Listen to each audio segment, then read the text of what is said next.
What's up, guys? It is Bruno from the BTNHD, and yes, part 4 in our little mini series dealing with AWS, which stands for Amazon Web Services, and you're configuring it for your VMware Cloud. Yes, I am finally going to finish the web series.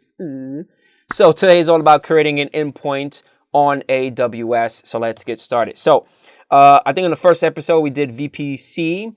Second was subnets. The last episode that we did together was all about internet gateways, and today is about endpoints. So on your left-hand side, make sure you click on endpoints, and it takes you here. You can either click create endpoints at the very top or create endpoints at the middle of the web page. So it's up to you. Doesn't matter. So I'm going to click on create endpoint at the very top, right next to the action button. And once you do that, you got a crap load of stuff that we need to, figure out and configure. For the service, I'm going to leave it as the default, which is AWS services. And for the service name, I'm going to pick the closest thing to me, and it's going to be US East to S3. Okay, so most likely you would pick something close to your region.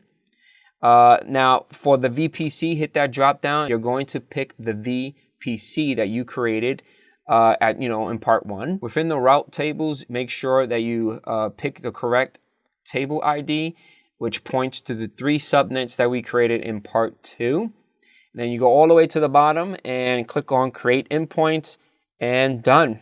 Close it, and there you go. That is how we create a endpoint, and that's it. All right, hopefully you guys enjoyed this video. Leave comments right below. Don't forget about hitting that like button. Also subscribe and share out the video as well. And I'll catch you guys on the next one. Peace out.